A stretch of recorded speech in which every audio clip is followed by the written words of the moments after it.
During November last year, I had the honor of being a co-host of the Network to Heal Summit, which was created by Matthias and Doris Berner in Germany. These two beautiful souls are passionate about sharing the knowledge of homeopathy and many other natural health modalities to people around the globe. Matthias and Doris have given me permission to share some of the interviews from the Network to Heal Summit with our loyal listeners on the Homeopathy Hangout podcast. Be sure to visit www.networktoheal.de and sign up to their newsletter so you can be notified of future summits. Also be sure to check out www.matthiasberner.com for his other summits that he hosts throughout the year. That's www.mathiasberner.com, and both websites are in English and German. The episode today is with an incredible homeopath who I greatly admire, who has become a much-loved friend, and she's one of my organizers for the Unleashing Homeopathy Bali Conference in September this year, the one and only Sarah Valentini. Keep a box of tissues handy for this episode as Sarah shares a beautiful letter from one of her clients that had both of us in tears. The reality of the thousands of families around the world living with children with complex needs is greater than many of us can ever imagine. The trauma for not just the child but the entire household can seem almost too much to bear at times. Thank goodness for homeopathy, and thank goodness for talented homeopaths like Sarah, who has made it her life's work to help these families. You can find out more about Sarah and her clinic at www.thefamilyapothecary.com.au. Enjoy the episode. Hello, everyone, and welcome to the Network to Heal Summit. I'm Eugenie Kruger, and today I have the great privilege of speaking with Sarah Valentini. Hi, Sarah. Hi, Eugenie. The privilege is mine also. Well, I think this is the mutual admiration club, right? Because we've been friends for a little while now after I got to interview you for the Homeopathy Hangout podcast. And so when Matthias and Doris approached me to find some guests for us from Australia, some Australian homeopaths for the Network to Heal Summit, you were one of the first people that I called because I love speaking with you, any opportunity to chat with you. And the information that you share is just so great. You know, every time we chat, I learn something new from you, and I know our listeners will as well. Now, you've prepared some great information for us. This summit is all about trauma, and a lot of the presenters for this summit is going to be talking about trauma specifically post-COVID, but yours is trauma from a very, a little bit of a different angle, but incredibly important. And the trauma that we see in families who have family members, usually children, which is your speciality, where there's neuroimmune type disorders. Is there anything that you want to say about maybe how you were first introduced into this, or why is it that you decided to specialize in this area before we go into your slides? Yeah, so when I studied, I was always interested in working with children. And actually, I had a child who was complex. And I had worked with many homeopaths, and he would improve a little bit, but we wouldn't quite get to what it was. And I always knew homeopathy had the answers. And I was determined to keep searching and finding and looking. And then I heard about this illness called PANS, or PANDAS actually originally, when I first heard about it, which I'm going to be speaking about some cases to do with that today. And that basically involves when there is an infection that causes neuropsychiatric disorders or behaviors in children. And so rather than it being, just related to trauma, we often put down these behavioral issues to some kind of parenting, or, some kind of this, or maybe a mineral imbalance, or, stress in the family, which it's absolutely possible that those are a factor. But then there's also this layer where it is also possibly related to infection. And so when I started understanding this, I really got to the core of what actually was going on with my son. And so, and he was, I don't know other homeopaths who find this, but sometimes our own kids can be the trickiest to work with. And so, yes, yes. And so, I just really kind of have this drive because I know how challenging it is to work, to be in a family with a child and you can't find answers, and it's really lonely. It can be very isolating. And I have a really strong drive to help other families, because having this information and knowledge and working with homeopathy with these families has made huge changes in their lives. And so this led me to actually start working with Angelica Lemke, who's also presenting in the summit, and with Angelica and another colleague, Bridget Biscotti Bradley, we started a clinic in the US, an online clinic that specializes in working with complex kids. So more and more as a team, we are working with these families. We are collaborating. We're always kind of helping each other and supporting each other. And really we have amassed a lot of data and a lot of information, and that we know this situation very well. And so that's what really got me into it. And that's, always feel excited to talk about it, because I mean, we all know homeopathy is amazing, but I have seen some really incredible transitions for these kids and recoveries for these families. And what else I wanted to say was, it's super interesting, because during COVID, a lot of these families actually already knew when there were lockdowns and things, that's what their life is like. A lot of the time they're locked at home. COVID was actually easier. It's when after the lockdowns and that kind of thing that things get really confronting and tricky. Everyone gets back to their normal lives, but these families are still locked down. So they live in this state of trauma. They live with this day to day, year to year, until they find resolution. So I guess I'm coming at the trauma from a slightly different angle. There's definitely an impact of COVID, but in some ways, COVID was a relief for them. Mm-hmm.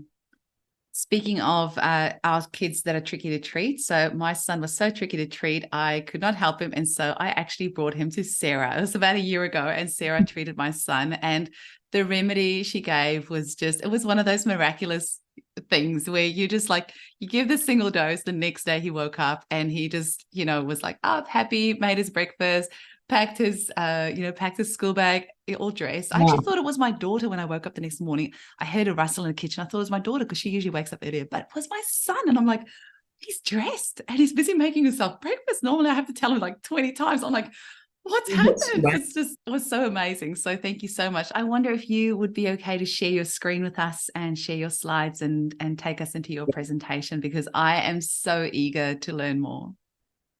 Yes. Okay, here we go. So I'm speaking on children's neuroimmune disorders and the ripple of trauma through the family, which is a huge thing for these families and something that we should be mindful of when we're working with these conditions. So Eugenie has already introduced me, but that's just a little bit about me and what I've been doing. Just a snapshot. So the neuroimmune conditions, disorders that I'm really referring to are mainly PANS and PANDAS. So PANS is pediatric acute onset neuropsychiatric syndrome, and PANDAS is pediatric autoimmune neuropsychiatric disorder associated with streptococcus.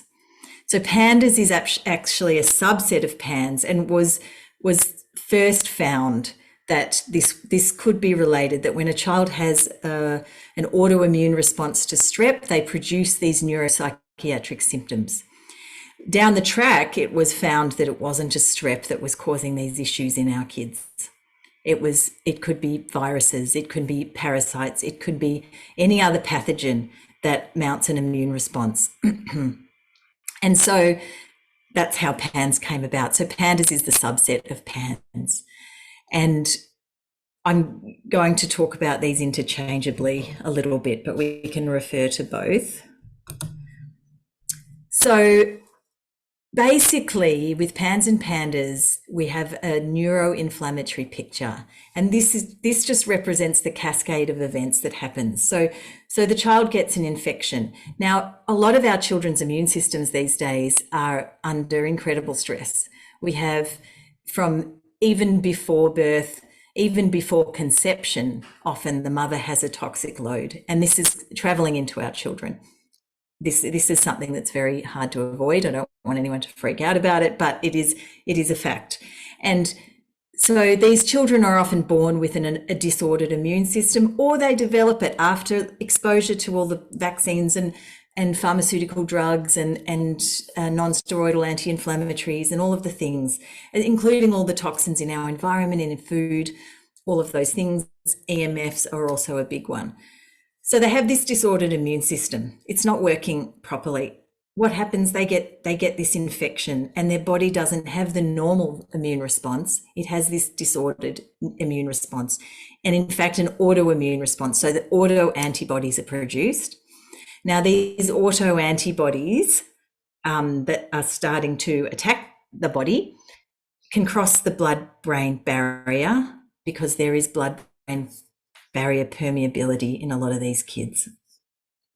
And in a lot of kids. This obviously doesn't happen to everyone, and maybe, this is an area that is constantly being expanded upon. But the infection can cross the blood-brain barrier, attach to the receptors in the brain, causing the release of inflammatory cytokines and histamine. And then you've got an inflamed brain. And when you've got an inflamed brain, you then have this dysregulation of neurotransmitters flying all over the place. And then there's more inflammation and everything's out of balance. So that's the snapshot. Now I want to set the scene a little bit, and I've got a really beautiful, and I want to read it because I feel like this mother's words really give you a deep understanding of what it's like. So I reached out to some of the parents to give me an account of the effect of PANS and PANDAS on their families. And this is what she wrote. She said, "Our mothers thought we were spoiling our youngest child. That's why he acted like he did, of course. Our symptoms didn't happen suddenly like the PANDAS acronym would suggest," which is sudden onset. It didn't happen suddenly. "Sure, our neurotypical 6-year-old boy came down with the flu and then tried to walk into oncoming traffic on purpose. But he was always a bit naughty. He started to live his days inside of a delivery box filled with blankets. It was odd, but nothing that bad. And it compounded from there. The head banging against the wall 4 months later, school refusal, threatening to jump out of the window, refusal to leave the house. I started to spank him, even though that wasn't my style. Our parents said we spoiled him. Maybe that was what was wrong. That only lasted about a week because he would shout, 'I don't care if you spank me, just don't leave me.'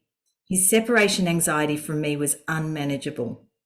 My 4 older children were exhausted by their baby brother's fits. He hit them, chased them with knives, hissed at us rather than talking. When I wasn't literally holding my 7-year-old PANS kid pinned down to the bed so he wouldn't jump off the balcony, I was yelling at everyone around me or crying in my bed. My 14-year-old son moved out into his alcoholic father's house. My 12-year-old daughter started cutting herself. She was going through her own things and we couldn't see it. She was also terrible to her PANS brother, not knowing yet what it was. She would purposefully push his buttons to make him throw a fit. My oldest had to grow up too fast. She was 16 to 18 while we were figuring it out. She resents us for it still. Once we tried to go Christmas shopping for them, so she babysat. We had to come home because she was in tears from the fit he was throwing. He was hiding under my bed writing, "Mum, mum, mum," over and over. He said he didn't want any presents that year, just for us never to leave him again. What people don't know is that you actually have a suicidal small child on your hands. You are trapped, unable to help them or do anything else. The trauma is every day and you don't know what is coming next. And my older children had to watch us go through it and we couldn't help them. I remember explaining to someone my son was very sick. They asked if it was cancer. Then, as if I were watching a movie of myself, I responded, "I wish it was." With cancer, it felt, to me, there would have been clear treatment, clear sympathy from others, clear reasons for my poor child to be acting the way he was. And maybe I felt the older children could be sad instead of the constant state of fear we all lived at each day. Lastly, I want to add that this also puts even the strongest relationships to the fire. My husband and I were very much in love and still almost separated over the stress caused by PANDAS. He walked around resentful that our son was the way he was. Our life had to get so small, we couldn't say yes to any social invitations. One of us had to be home at all times. At first, we were giving him 20 plus supplements and it all fell on me. My son chose to push my husband away and made me do everything for him. My husband happily went with this while I suffered. At night, he would obliviously get into the shower while I fought to get my son to sleep. It really wasn't until my husband started supporting me through it that my son started to shift. I told my husband I couldn't fight healing our son and fight him at the same time. So help or leave. He then would rub my back or get me water while I held the fear-filled child back from running. He would bring me home treats or try to coerce my son outside so I could get a break. We came up with code words so that we knew what rules we were enforcing together that day. It was a dissonant orchestra each day that we faced, finally together. Now, 4 years later, our 4 oldest are still resentful of the youngest. Christmas last year was a disaster of my oldest daughter throwing a fit and leaving. She's 21. I don't think we have attempted to have them all in one place since last Christmas. We see them all independently and they love their little brother, but the dynamic of all 5 children in one place is still too much for all of us. It is still heartbreaking.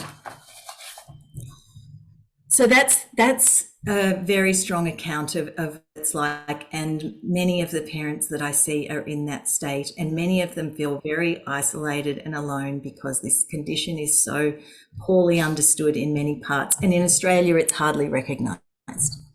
There are only a few paediatricians who know about it, and so it is treated.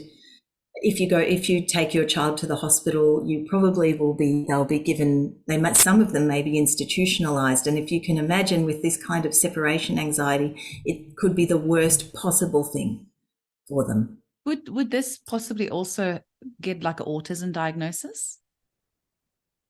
Yeah, and that's right. And commonly it is given an autism diagnosis. And still then, parents are told there's nothing you can do, and they'll be given support from a psychologist and maybe occupational therapy and things like that. So I'm going to talk about Luke for a little bit, who is a client of mine, and I saw him at first when he was 13. His PANS onset was at 7 years old. He presented. Now, I just want to also note here that often I don't see the children. I'm working with children all over the world, and so I'm working online, which actually suits a lot of these families because a lot of the time it's very challenging to leave the house. A lot of the time I will see the child on the computer, but a lot of them, if they hop on and they see their reflection, that's enough to send them into a flare. It can be a very big trigger to see themselves. A lot of them won't look in the mirror, or they don't want any photos around. This is a common symptom as part of this disorder. So I didn't meet Luke straight away. I talked with his mum, and that's what I do with most of the mums. So he had his onset at 7. He came to me and he'd been in a flare. He hadn't been at school, I think, for 3 years. He hadn't been able to attend school. He stayed home and barely he was homeschooled, but he couldn't retain much information, which is also really common. If you can imagine, the brain is on fire, they cannot retain. And in fact, there's 2 or 3 years of his life that he lost completely in terms of academics. So a lot of the learning had just completely disappeared. So these are his basic symptoms. He was, mold was a big trigger for him, and there's a lot of mouldy schools. So attending school is just too difficult. He had air hunger when he came to me, which is something that he'd been struggling with for a while, this kind of gasping for air and needing to burp, choking on food. He was very aggressive towards the mother. He was nasty, threatening, very threatening to his mother and his sister mainly. He had OCD, hand washing. He was, in his past history, he had huge adenoids and tonsils. He had major separation anxiety, so he couldn't leave the house. His major fear of the dark. And for this mother, not only she needed to be near him all the time, and he was also attacking her. As you can imagine, her trauma state is rising. So when I see her, and when I usually start to see most of these mums, or a lot of them, they are in this state of absolute breakdown. They feel abused every day, and they're abused by someone that they love so dearly. So it's incredibly, incredibly confronting. So Luke was also obsessed with guns and knives. He was talking about that a lot, and I have seen that a lot in kids. His OCD, he would only have his own cooking utensils. He couldn't eat at the table with anyone. Very specific about food, and he had to sit separately to eat. He had many infections come up in tests, including a lot of the Lyme co-infections, Babesia, Ehrlichia, Borrelia, Mycoplasma, Coxsackie virus, Streptococcus. His body was completely overtaken, lashing out at mum a lot. If mum hurt herself, he would laugh. Now, this isn't him, this is the disease. And we need to remember that. If you're a practitioner, you need to remember that. Another big part of this illness is insomnia. So getting to sleep is very difficult, and a lot of the time they're awake all night. So a lot of the times the parents are having to be with them while they can't sleep. So the parents are getting very little sleep, obviously compounding the stress and trauma. So this is just a little diagram of this little family. So there's Luke in the middle, and there's mum and sister and dad, and they're all around, but he's the central piece. And this is what the family becomes as from the parents' account that I just read out. The grandparents often can't even come around. Friends disappear, they don't understand. Relatives as well. So it becomes this really out of balance piece, and then these people around the edge are there, but a lot of the time, I would want to run away. So when working with these families, we're working predominantly through the parent. So when I work with these parents, I understand the tendencies that show up and which pathogen might be relevant in the case. But of course, I'm always working with not only which pathogen is relevant, but how is this kid, how is the inflammation? Is that something we have to deal with straight away? And then another massive thing is that you're managing the parents and the family's level of trauma. So often I've had mothers that can barely tell me what's happening because they are just so in it. I've had parents whose child is, they're sitting on the screen, but the child is right beside holding the hand because they can't be in the separate room, which can make it difficult to talk really frankly about everything that's going on. A lot of these children also have words that they will not allow the family to speak. So they'll have a bit of an OCD about particular words, and so the parent has to remember to keep those words out of the conversation. We're often working with not just one layer of infection, but we're working with many layers. And we can see children move through these layers and see the different patterns. The other difficult aspect is that there's infection carriers. So I have a family at the moment, and one of the children has PANDAS. However, there's one of the younger children always gets strep throat. And every time he gets strep throat, his brother is flaring.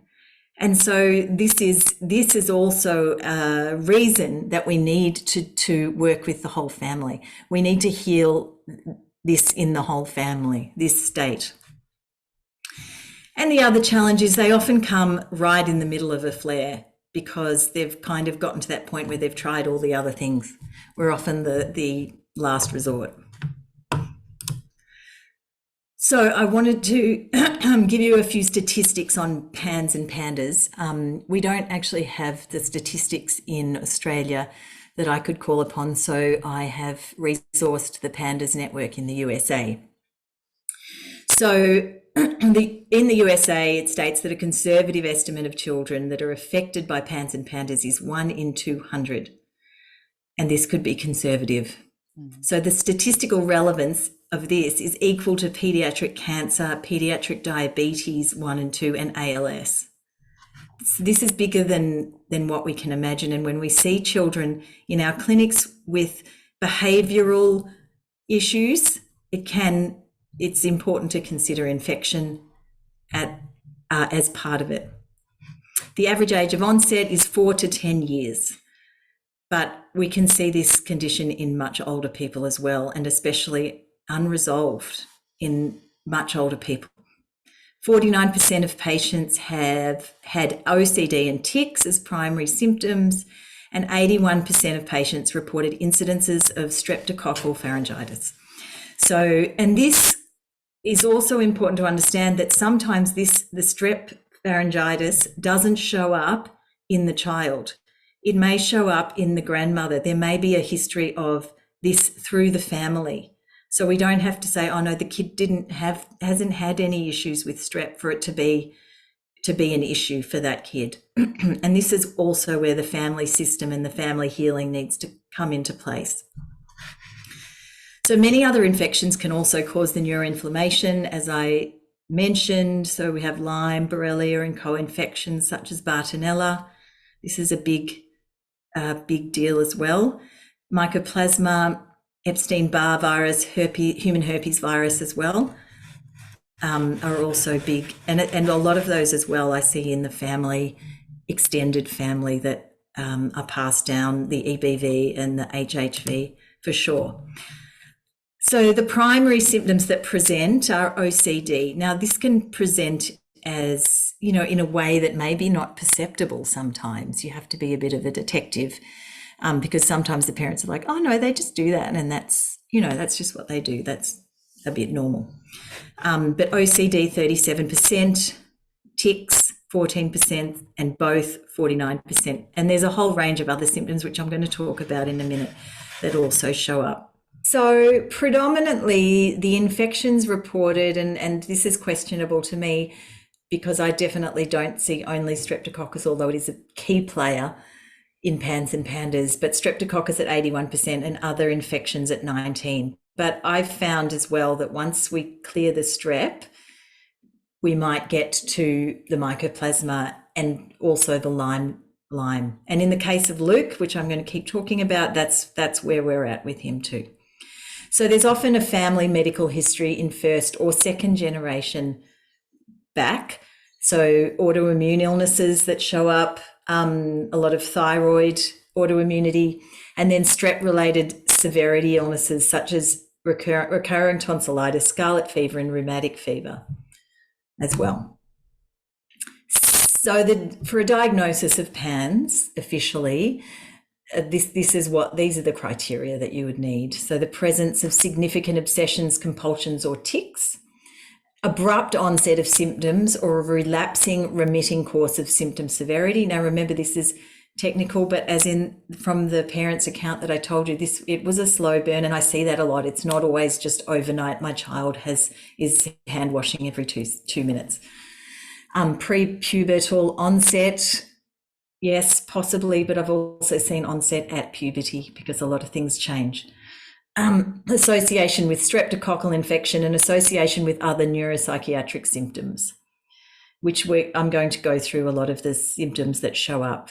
So the PANS is a clinical diagnosis, again, the abrupt dramatic onset of OCD or severely restricted food intake, which again, for this diagnosis, they need a framework, obviously, but there are so many other things related.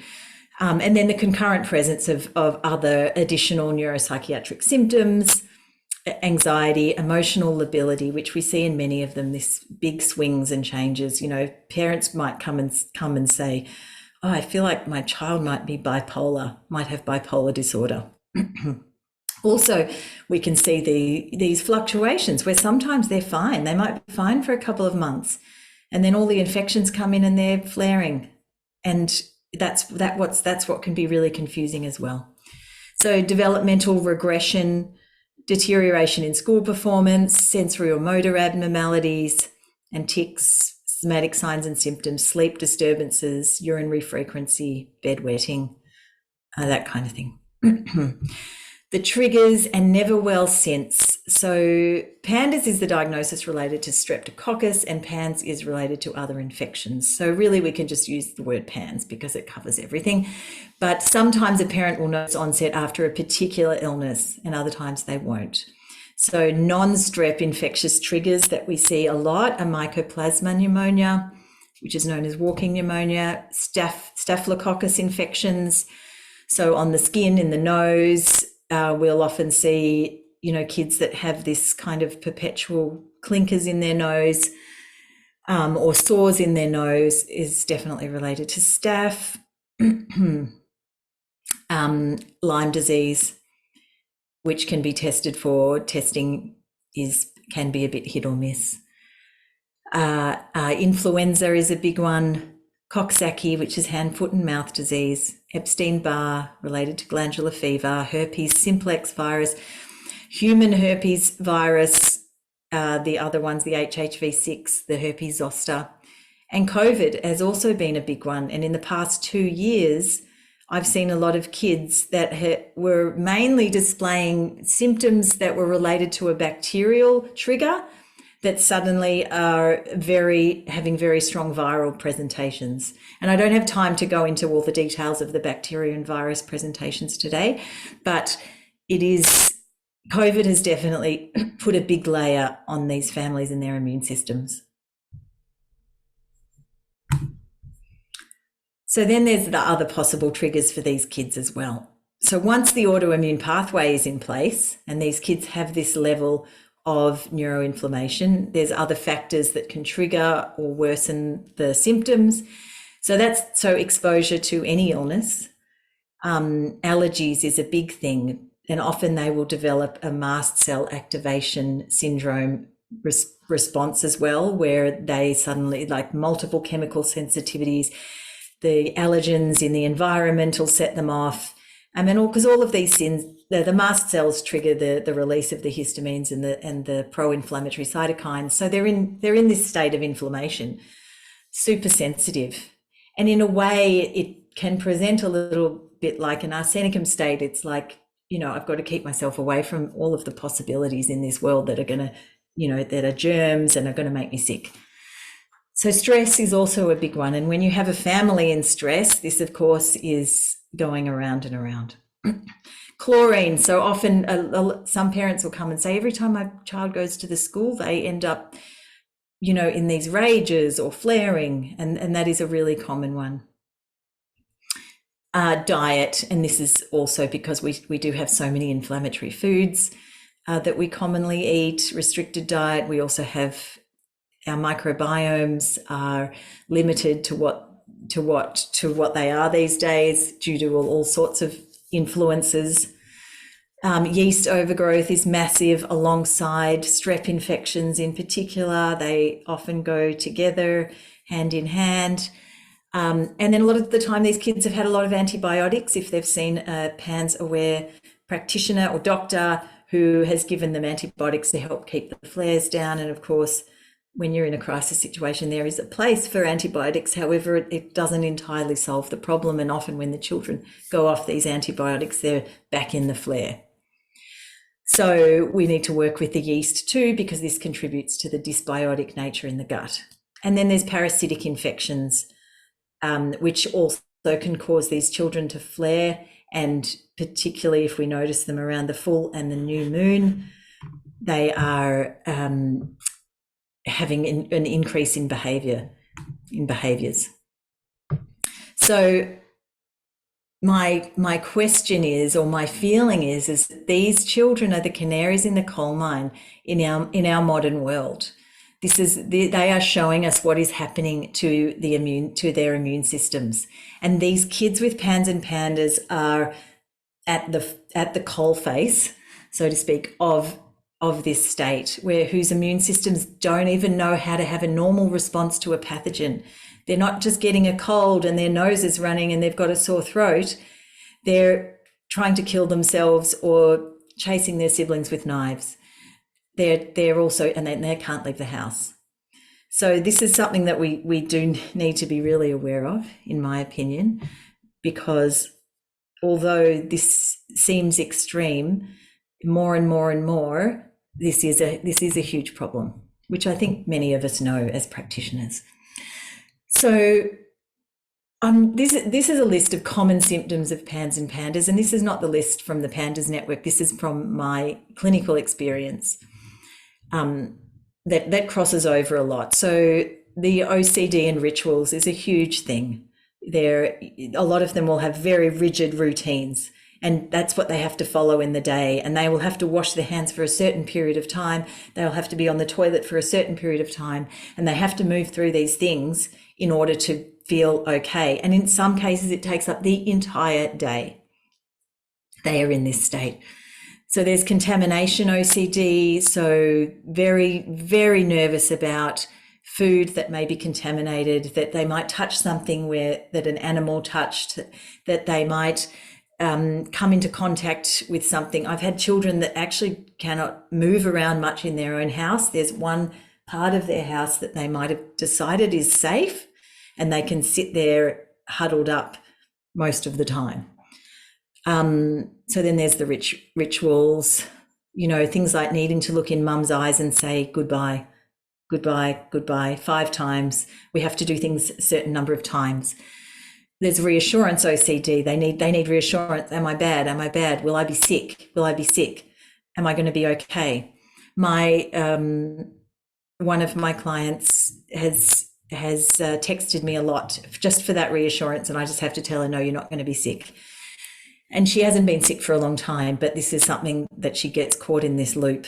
And I'll talk about the pathology at the throat in a minute too. So there's tics, the mood lability, as I mentioned, very changeable, up and down.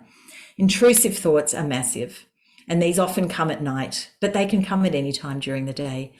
So intrusive thoughts that, am I bad? Or that if I don't do that, something bad will happen. If I don't say something, then I need to, then something bad's going to happen.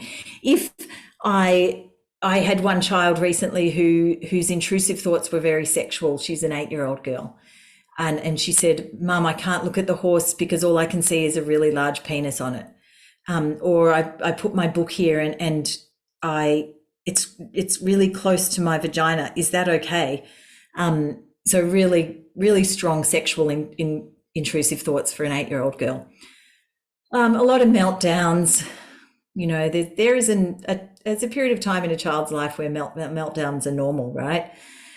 But when they're getting to 9 and 10 and they're still having this level of meltdown, it's a little, something's out of balance.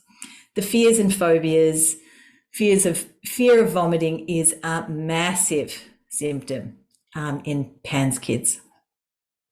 Fear of choking, fear of people coming near them or being attacked by somebody, fear of spiders, being attacked, as I mentioned, is a big one. So the anxiety, big time separation anxiety or big time anxiety, I'm going to be sick, I'm going to be sick. One of my clients said, I'm just not feeling right in my head. Restricted eating and anorexia is a big one as well, because of bringing in food. It's almost like a starving themselves in a way, but mainly because they can't even feel safe with that level of nourishment. Self-harm, huge, is a big one. So they'll turn on themselves and attack other people. You can generally notice, like, some kids tend more to self-harm, so turning it inwards, and others will turn it outwards. But when they're harming their parents, it's almost a level of self-harm, because they're harming this connection as well, the thing that they need the most. Yeah, the insomnia, frequent urination or urging to urinate. So it can look like a UTI, but it's not particularly, and it's related to PANS. and then wiping a lot. The parent will say they use a lot of toilet paper. And that's because they always feel wet. They can have a funny thing about water. So having a drop of water on themselves is they can't tolerate it. So they might get a drop on their pants and they'll have to change their pants. And then you notice they change their pants 10 times today, or their underwear, because they feel like they might have had a little dribble in there.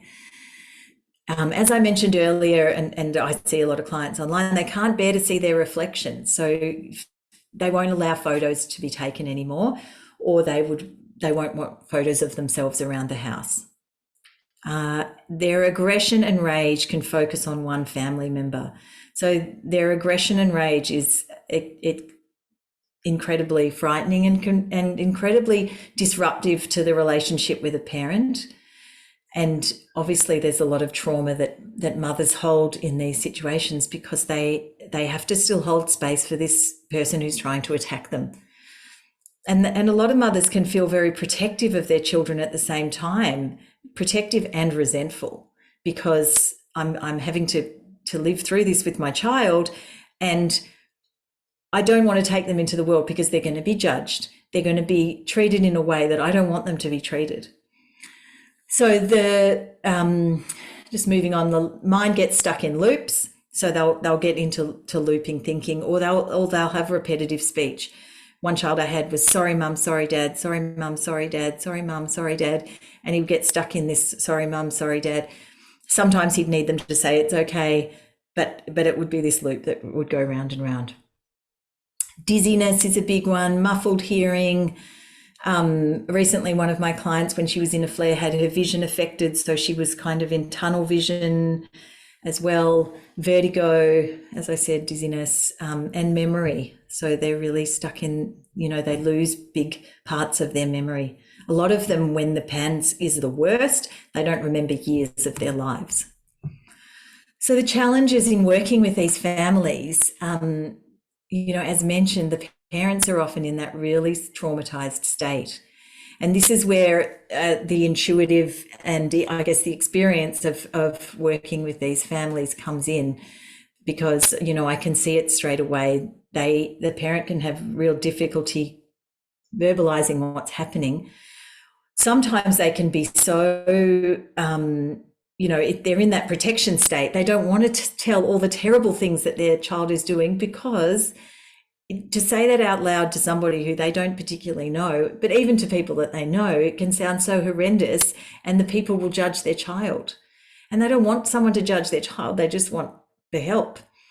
And another part of that as well, as I mentioned before, the child can be clinging to them. So they don't want to speak out loud in front of that child, because, that could set off a flare as well. We need to understand a flare. We need to understand the infections, but we need to understand a flare. So we need to understand when a child's coming out of it, and we keep supporting that state, and also what the triggers are, so that we can remove them for a period of time while the vital force gets stronger. So it's getting more resilient, and we see that. And of course, when we see a child that hasn't had a fever for 5 years get a fever and a sore throat, we are celebrating. We're popping the champagne, so to speak, but not actually. And I always find it really wonderful to celebrate with the parents in those moments too, because it's incredibly it's a huge milestone. And recently I had one of the children that I see, who I hadn't actually seen her since the first time her parents brought her to me. Well, she didn't online. She appeared on the screen. Her face was puffy. Her eyes were rolling back into her head. She was so dizzy. She was just like not even there. And the parents were trying to attend to her. And then I think it was a few months ago. She's also had some flares this year, but a few months ago I saw her and she got on the screen and I nearly cried, and she spoke to me. And it was just so incredibly. Why we do what we do. Exactly. It is why we do it. It's the best. It's such a privilege, hey? Like, such a huge privilege. It really is. It is. Yeah, absolutely. So, the other challenges I've mentioned, children are not often able to leave the house. And I mean, even bringing them into our clinic and having them in the room, it's not particularly productive, because you can see that they're so anxious that you're not going to get all the information that you need. So we work online a lot of the time. And also we want to educate the parent on using alternatives to the non-steroidal anti-inflammatories or the antibiotics, just to get their vital force stronger, which is always what we're doing as homeopaths, is working on the vital force. So often we'll see symptoms as well present like constitutional states. I mean, you can, think about the parent's account that I read, you could easily think there's a stramonium state going on there. And in my practice, that definitely is a wonderful remedy sometimes. But I don't actually use it that much, because I have found that the nosodes that I've used have gone far deeper. And of course arsenicum album as well in some cases. So when those remedies don't work, let's think of infections and possible infections. The other things, the parents are in crisis, so they want something done now. Like, they need help right now. And so we have to kind of be ready to hold that space, the most important thing. And I was also saying to a group of students I was teaching this morning that, I have said to many parents, I can see that you don't know the way out of this situation, but I have seen kids recover enough to be able to hold this vision for you. So at the moment, I'm holding it for you, and just know that it's there, and we will together, we'll tease this out and find that little immune system, that little person, we'll bring them back. And I love that. Sometimes I wish, especially I deal more with the autism than the PANDAS, but I sometimes wish that I could just, what I know, I could just put in that client's head and just know it can be done. We can do it for you, just so that they can just see that bit of vision, right? It can be done. It can be done little step by little step. And especially initially, like you were saying, these parents often come from a very pharmaceutical background. And was working on one case at the moment where the boy keeps getting sick and the parents keep going back to antibiotics and back to Panadol, but we're just slowly, I'm like, okay, slowly, let's just try the homeopathics, just see how far we can push it before you do that. And that first little bit, it can be so slow, but then you do get to a space where you get a little bit of momentum and a bit of traction, right? Exactly. That's exactly it. That's that holding that space and holding that vision. And when you've seen it like you have and I have, like we can do that. But there has been times when I've said, often we're the last resort, as I mentioned too, but I've said, you need to have the vision, and I can just see they don't have the vision. They don't have anything. They're just like surviving day to day. And that surviving day to day hasn't just been for the last week. It's been for the last 2 years, day to day survival. So, we really need to bring in that emotional support and that vision holding, and, and also then as well upskilling them in which remedies they could use in place of ibuprofen, paracetamol, and all those things. And it has the potential to be the biggest and best and deepest learning experience of your life on a mental, emotional level, spiritual level, because like that case you read initially of that couple that had a great relationship, but once they actually got on board and realized they need to stand together, that deepens your relationship on such a big level. And I know the other 4 older children that, are resentful at the moment, the lesson that they've learned of that huge empathy that you need to have and how people can be different. They don't know it yet, but it's going to be one of the biggest gifts that they've ever received in their life, having somebody like that close to you and knowing what that actually means.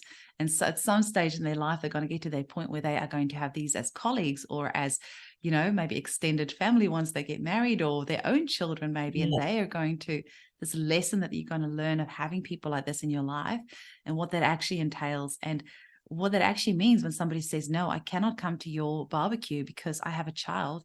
That means that I cannot leave the house, and that they actually know what that means on such a deep level. Hey, it has the potential. Right. It has that potential once you come out of that, healing journey, to be really the best personal development, learning, spiritual emotional growth you will ever receive. There's no amount. You can go to all the Tony Robbins seminars in the world, all the Joe Dispenza, nothing can actually deepen your life as much as being in the pit of all of this and continuing on and working your way through it and getting out the other end. Hey, absolutely. You absolutely, all the words you said are complete truth. And we have most of the consultants we have working at the Homeopathy Hive are those mothers who've come out and then they've done their study and they're helping other mothers. The parent that I read her story, she's also now studying homeopathy because homeopathy got her through and her family through. And even though it's still a work in progress, like she came to that through such strong situation, but so much growth, and awareness and compassion. And now she'll go on to help lots of other people, which is just so great. Amazing. Carrying on that light, hey. Exactly. Sorry, Sarah, I went on a tangent there, but I was just compelled. Oh, no. Yeah, I love it. We're aligned. So when we talk about a PANS flare, you could even think about, and I'm going to read another parent account in a minute whose father had bipolar disorder, and she actually thinks it was PANS. And of course, it was never managed. It was unmanageable, his illness, and it affected her a lot. But so they can go through these flares, and so the flare can come on when they've come into contact with a pathogen. I have one client who every time her cousin would come close or come into the house, or she'd be around her cousin, she would get these urinary symptoms, like this urinary urgency, like a UTI, but not a UTI, which is related to PANS. And that's also the carrier type of situation.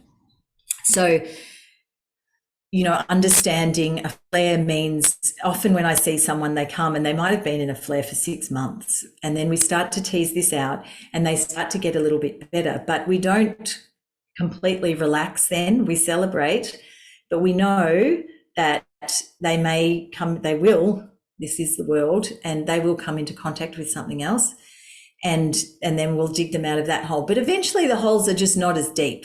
Eventually, it's just like, oh my gosh, and that's like what I said, they'll get a fever. And so it'll be like, oh, okay, they're not going down to that really, really dark, shadowy place. They're getting a fever and they're getting sick, and then their immune system's getting better.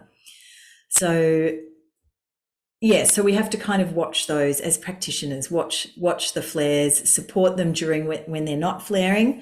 That's when we can look at really kind of clearing the relationship with the pathogen, and the homeopathic nosodes are really good for that. I believe that they change our vital forces relationship to that pathogen completely. And that's one of the other really amazing things I think about homeopathy is we're not going to kill, we are completely shifting the relationship. We also have to be very good detectives in really looking at and following the vital force and following the energy of the case and making sure the vital force is getting stronger. So we're always looking for that, and that can not be exactly really obvious in the beginning, but eventually, you can just start to see, okay, oh, that symptom's gone. We also have the challenge where often the parents don't notice all the little things, and then we have to be super sleuths to kind of know, okay, are we going in the right direction, or do I need to shift a little bit? That's where the questioning is so important. Like you mentioned about the toilet paper before, the parents get so used to just going through X amount of toilet rolls. But then, after a while, you'll say to them, how many toilet rolls are you going through lately? And you're like, oh, actually, the toilet rolls been piling up. Like those are type of like little things that as practitioners we need to know to ask. Exactly. Yeah, that's exactly right. So I want to just touch on streptococcinum.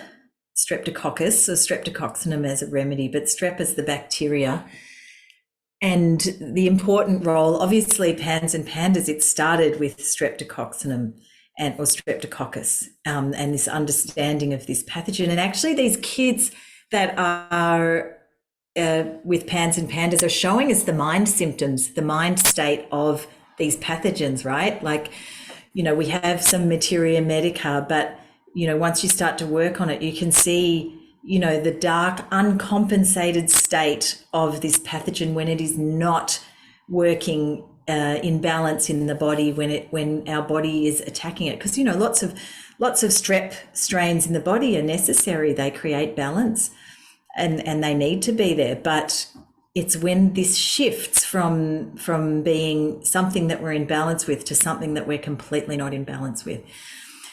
So I've just put this here because in many ways we can see self-love and self-hate as the poles of streptococcinum, of streptococcus. So in a completely uncompensated autoimmune state, we see the self-hate. So we'll see with these kids with PANDAS, they're self-harming, they hate their mum, but they're so clingy to that as well. They're fearful, so fearful. They are fearful of vomiting, like all of the things around the throat. And you think about how much strep throat we have in the world that shows up. But they have so much fear around choking, vomiting, swallowing the world down, bringing up the shadow side of themselves. Like vomiting becomes so scary. It's almost something internal in me that is so ugly, that is so horrible, that is so scary. It gets stuck here. So we have that side. And when we start to work with strep and streptococcinum and the nosode, we can move into that self-love state. And even within the family unit, because often these kids as well, they become the black sheep, like in the parents' account that I spoke of, that child became the black sheep of the family because of these behaviors. And perhaps as well, this is part of this family's growth, where all of that self-hate, maybe inherited, landed in this child, that had to be played out so that this family could come back to a state of finding self-acceptance, and hopefully for the future generations, this would go forward. Oh, I always tell my clients about that. There's a book called The Little Soul and the Sun by Neil Donald Walsh, but there's also somebody that reads out the booklet on YouTube. It's a 13-minute video. Oh. And it's all about how we have soul contracts with each other, and we agree to come into this lifetime. And it says, this bottom of the story is that, this little soul, the soul says to the little soul, I will come down to earth, and I will hurt you so much so that you can experience your light, because you can't experience the light without the darkness. So I will give you this opportunity to experience so much hurt so that you can really see yourself shine. And I do feel that these children who are coming through, they have made these really deep soul contracts. Like, I will give you this opportunity to extend yourself past what you ever thought was possible and expand your capacity for love, because to love a child that is hurting you every single day, you need to expand beyond what you ever think is possible to really turn this into something beautiful. So yeah, I always, with these families, I always tell them to go listen to this little YouTube video, just so you can see why this child has come into your life. Potentially, that's just my take on it. But exactly, I need to get the link to that video. Yeah, just go to YouTube and then Little Soul in the Sun, Neil Donald Walsh, and it'll be the first little video that pops up. It's about 13 minutes, but I send it to these families because they kind of start to see their child in a different light. Okay, I've made this soul contract with this child who has come into my life to teach, to show me the biggest darkness so that I can shine brighter than I ever thought would be possible. And it could all be BS, but at the end of the day, you need every tiny little bit that you can grasp on to kind of reframe. Like, everything is about how we frame it, right? So if you can just reframe, you can either decide to go, I have been dealt this really bad hand, why have I got this child? Or you can reframe it that this is the biggest learning opportunity of my life, and how am I going to reframe this so that we can really turn this into something beautiful. Totally. And so many families turn to some kind of faith, whether it be religious or spirituality, because when you're going through this, like, what else are you going to cling on to? This is beyond something that you could explain. These parents go beyond this situation, goes beyond something that can be explained. No, you don't have a child expecting that they're going to turn and you're having to save them from hurting themselves and from hurting you every single day. That's not what we're kind of, we go and have children for. So we are pushed to our limits and have to kind of dig deep and find some other thing. And that can be through the pain of, this illness. And I know that for myself as well, like, watching my son and just like all of these situations where it's like, what on earth, what am I doing wrong? And so much spiritual growth, and it's ongoing. Don't get me wrong. I'm still on that, always on that journey, and with him too.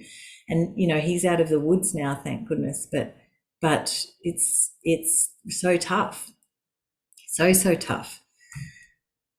So streptococcinum it can really show us, and just as you said, like the trauma that's mirrored through the family, it can show us when we have a child like this, it can take us to the darkest places of ourselves as well. And that's why the whole family system ideally will be healed. And sometimes that healing the whole family is what is the key to healing that child.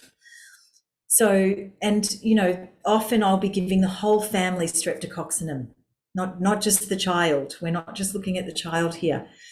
Often with the streptococcinum, there's the family history of tonsillitis, there's rheumatic fever, there's scarlet fever. In the case of Luke that I was talking about earlier, his grandmother had rheumatic fever and had heart valve issues related to the strep from that rheumatic fever. His mum suffered, and I mean, he also in his life had massive tonsillitis and adenoids. So it did show up in him, and he had them removed actually early on before the mother kind of, had gone down this journey. As I mentioned as well, with streptococcinum, a lot of pathology stuck in the throat, difficulty swallowing, difficulty eating, fear of that shadow coming up, fear of that really dark, ugliest part of themselves being, coming up. It's almost like this constant struggle of like trying to keep this shadow from coming up. But actually it does. It comes up in its rawest form when they're trying to jump out the window, when they've pulled out a knife and they're threatening to cut themselves or to cut someone in the family. As I mentioned, they become the black sheep of the family. There's self-attack. There's a lot of perfectionism as well amongst these kids. So they end up not doing anything. And then the self-harm, as I mentioned. And I just wanted to mention about strep tilt C5 as well, because you can get a deeper understanding of streptococcinum from the interview I did with Andreas Tilch, which is on his website, but he talks about, and he's written a book about streptococcinum made from the C5 trituration. And C5 is really relevant here because when we triturate to C5 and then prepare the remedy from there, we are working at the level of miasm family community.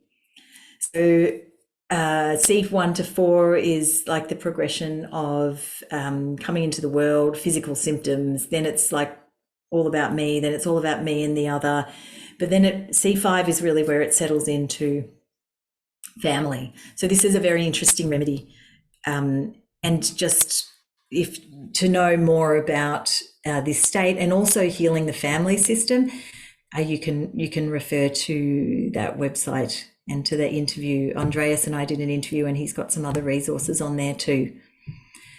So what happened to Luke? What happened when Luke started to get better? So after 9 months of treatment, Luke went back to school. Now, Luke wasn't completely out of the woods, but he was out in the world without completely having a massive panic attack. He was able to attend school. He was a bit behind because of the years that he lost, but he was back. And I had a consult with the mother, wanting to celebrate with her just a little bit, and she couldn't even go there. And she was really stuck in this state of, no, but this is, he he can't be there, like this state of hypervigilance, almost like shell shock. And I had to say to her, so now we can have the space to really delve into your PTSD around this, because it really is a PTSD state. It is, we have to kind of help to unpick that for the mother. And ideally we're doing that all the way along, but sometimes it's just a really stuck thing, and often they can't see the improvement. And that's where the holding the space comes in. So she was still hypervigilant. She was still jumpy. Anything could come and then he'll attack me again, in that kind of state. His sister, she'd already withdrawn so much. She was not coming out of her room much. Every time she would, he was attacking her. So she's really shrunk into herself. The father and mother, fortunately, are mending their relationship, and that's okay. They've lost a lot of relationships over the years, and many families as well. Like parents just cannot accept that child and what's happening in that family. And so, grandparents, sorry. And so, they become separated from that. And then there's also the massive grief about the years that were lost, having to manage these situations. So this is another parent's account. And this was the mother that I was mentioning, that she grew up in a house, and her parents, she was an only child, and her parents had PANDAS, although her father was diagnosed with bipolar. And her mother, I don't think, was diagnosed, but had flares, which she didn't really know about, of course, until she was an adult. And she said that, she has 3 children and they're all showing signs of PANDAS. But she said when her first child showed these signs, she was right onto it straight away. She went into fix it mode. And actually, she said that's the mode that she gets into. It's fix it. She goes, doesn't give up. And she was saying as well that her family dynamic was her always taking on her mum's story. And it was once she told her mum that it's not my issue. And she broke this cycle with her mum, that she was really able to start to heal herself and her daughter. And, she's also studying homeopathy and is a wonderful homeopath, and will go on to help lots of different people. But that was breaking the family pattern. There's no way her mum was going to take any remedies, or actually even take responsibility for what was happening. So again, that changing that family pattern, and sometimes it means that we may have to let go of other family members, which of course is incredibly difficult. I've had families that have moved state in the US away from grandparents because it's just too painful and it's too damaging. And that was what they needed to do in order to just start this new cycle afresh. A lot of the time though, that stuff comes with them. So there's a lot of healing that needs to happen in there. Now, I've just written some lists of remedies to support the family healing along the journey. So, Ignatia is going to be a friend for many parents. Aconite, fear that, oh my God, there's another flare coming, fearing the worst, fearing the bad news. Carcinosin helps with boundaries.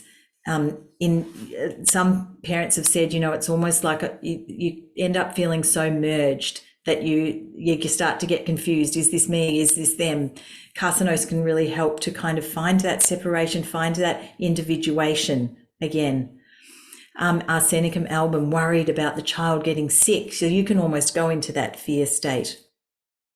Opium, the numb state, disconnected because it's too much. It's been too much, like the deer in the headlights. Opium's a brilliant remedy. And then, of course, Natrum muriaticum for the heavy grief, for the teariness, for the siblings that pull away from the family as well, that kind of separate because they can't handle it. It's good for those siblings. Gelsemium is always good, overwhelm, trembling, anticipation. Thymus gland on a deeper level to heal the heart and the stuck ancestral trauma.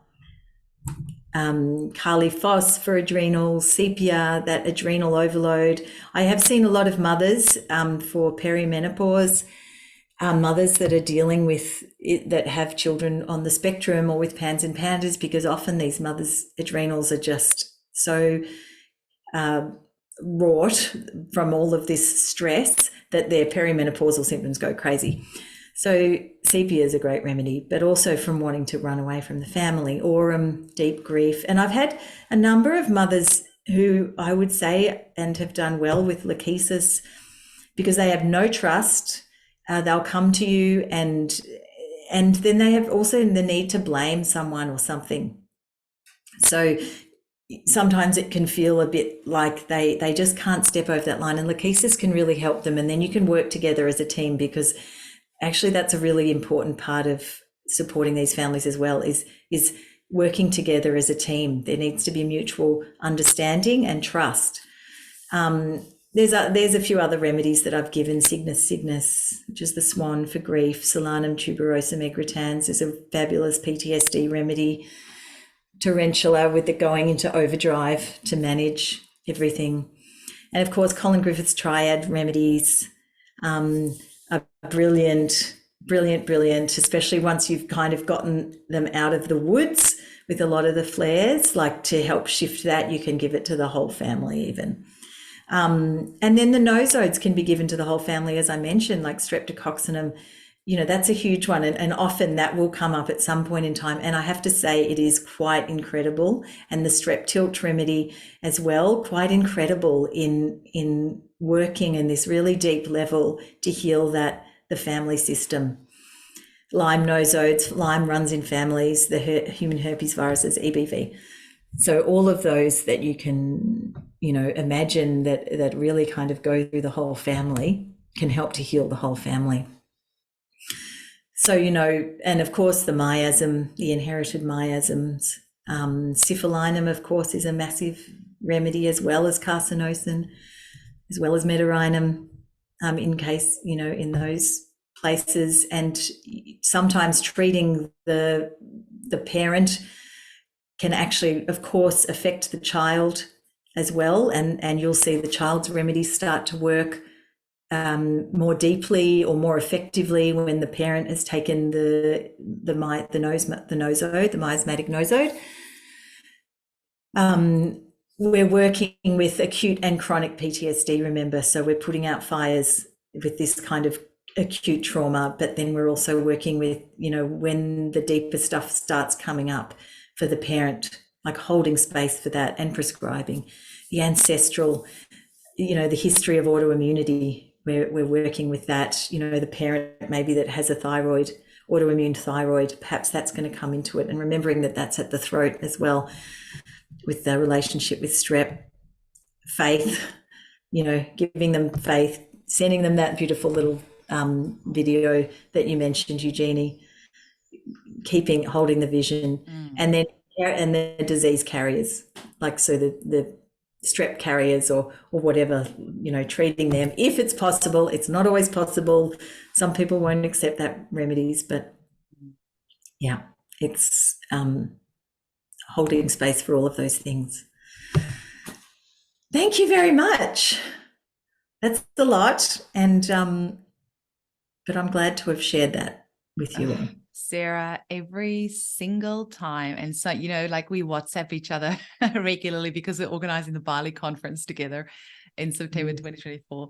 And so we're on WhatsApp back and forth, and every now and again, something might pop up for us or for our families, and we might mention remedies and things. And you always mention something that I just didn't think of. Like, there's never an encounter I have with you, whether it's on WhatsApp or, interviewing you, whatever, that I don't learn. Like, I always learn something from you. And you have such a beautiful way of sharing it. You just make it all come alive. And I think it just really speaks to the volume of experience that you have, and your open-mindedness and your willingness to hold space for people, which, you need a big heart, you need patience of a saint, and you need to be really centered in yourself to be able to hold that space for people, because, man, it gets tough sometimes. And you are just so great at doing exactly that, because because it's hard. It's hard when you have these, and it's hard hearing these stories, you know, it's really Yeah, hard. it is. It is. Can And you, yeah, and I have to say, Eugenie, the respect is totally mutual because when I listen to your podcasts, I feel like I'm almost talking back and going, oh my God, yes. And I want to kind of add to that conversation. And it always makes me think about different things in so many ways. Such a you know what gift. you've made me realize though is I have a lot more that I need to learn, because Lyme, for example, is something that I don't really take into account enough. It's not something I know enough about. For anybody else who's feeling like me as well, where can we learn more about all of this? Because I mean, this is really still just the tip of the iceberg that you've shared with us today, even though you have shared a lot and there's some incredible information. Where can we learn more? Well, we have the School of Intuitive Homeopathy with Angelica Lemke, and I do some lecturing on there as well. And we talk a lot about these infections, and mainly we're focused on complex children and autism and ADHD and PANS and PANDAS. So if anyone wants to do study, we have that. And of course, we have Angelica's book. Yes, yes. That's right. And that's a really good reference that you can go to as well, especially for the parents. But it's actually a really great book for practitioners too. So it's such a good book for practitioners. I don't know how Angelica's managed to write something that is so useful for practitioners, but home users can use it. And it's been really great for my clients who have read this book and have come back to me and said, actually, Eugenie, you prescribed this remedy, but I was reading Angelica's book about this one, and I actually forgot to tell you that my child does this and this and this. And I'm like, yeah, actually, let's try this different remedy, because they see things in there that they never would have thought. For example, you know, the frequent wiping. I mean, you might be so used to that. I'm using that because I actually have got a little client who, you know, we had not even thought about PANDAS for her, but she's always wiping and always wet. And now that you've said that, I'm like, oh my God, how did I not think about it? It's such an obvious thing. But, you know, a client might not mention that to you. They go through quite a lot of toilet paper, or the child is constantly feeling wet. But then the client reads it in this book and they're like, oh, actually, that's not normal. Maybe I should mention that to my homeopath. Yes. Yeah, that's right. It is. It's really, really helpful. One of the other resources that we have is the Intuitive Homeopathy podcast too. Yes, which I'm glad you mentioned that. It's such a good podcast. And you have some mums share beautiful stories in there as well. And also your ladies who are training with you as well and who are part of the Hive. And it's such a great podcast. I listen to it as well. Oh, wonderful. Yes. And I mean, our focus with that podcast is for families and children that have these struggles. So we just keep it to that, even though, you know, we could talk about all things homeopathy, but that's our focus. And we plan to, you know, we're not extremely prolific, but we really pick who we're going to bring onto the podcast and who can really kind of help. Bridget and I recently did a podcast on managing flares, and that's been super helpful for a lot of families to kind of get their head around. And, you know, I'm one practitioner, and I, you know, can't see the reason that Angelica and I started Homeopathy Hive was because, you know, I felt very strongly like I'm one practitioner and I'm overrun with kids, and I, you know, it's a big responsibility, but also there's so many families that need help.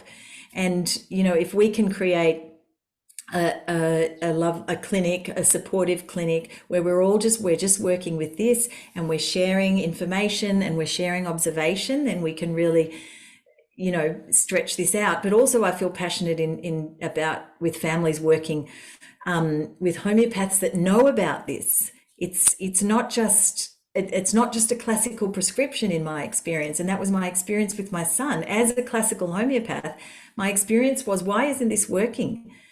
And that's why I dug a little bit deeper to really understand. And really kind of work out what's another way that I can support these kids. And I'm always learning, don't get me wrong. Like it's, you know, just more and more and more. Like I feel like I get these patients that come and their observations about their children and what's happening with them is such a learning curve, and it makes me think about different things and different things that might have come up in other clients. But you know, we have the Homeopathy Hive, we have my clinic in Australia, the Family Apothecary as well, which both of those clinics we see people all over. But there's a huge demand for supporting these families. And Angelica and Bridget and I all feel really passionate about bringing that and making that something bigger so that people can access it all the time. Oh, Sarah, thank you so much for today. I've just realized that literally, I mean, this is going to air obviously in a couple of weeks' time, but this time next week, I will almost get to meet you in person for the first time. And I can't wait to see you at the Australian Homeopathic Conference in Brisbane, where you are also going to be presenting. And I cannot wait to listen to you there and learn some more.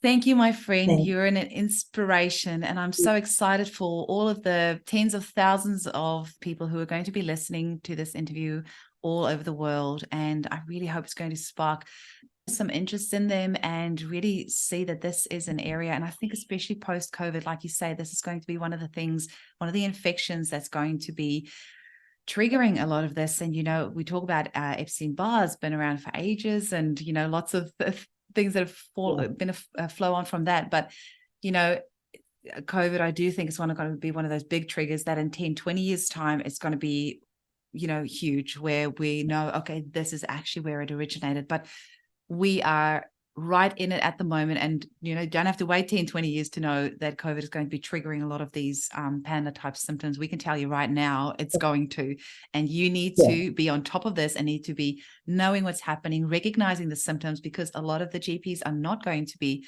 recognizing this. So when you see this in clinic, you're going to need to know, okay, it's going to need to be perking up all that beautiful list you gave us of the symptoms that you see in clinic. If you start seeing these, you need to be aware that this is a potential PANDAS picture that you are seeing, and you need to be able to know to treat it accordingly. So thank you so much for sharing this with us. I really appreciate it. And I love you so much. I love you so much. And thank you. It was so good to do this with you and chat through. I really appreciate your support.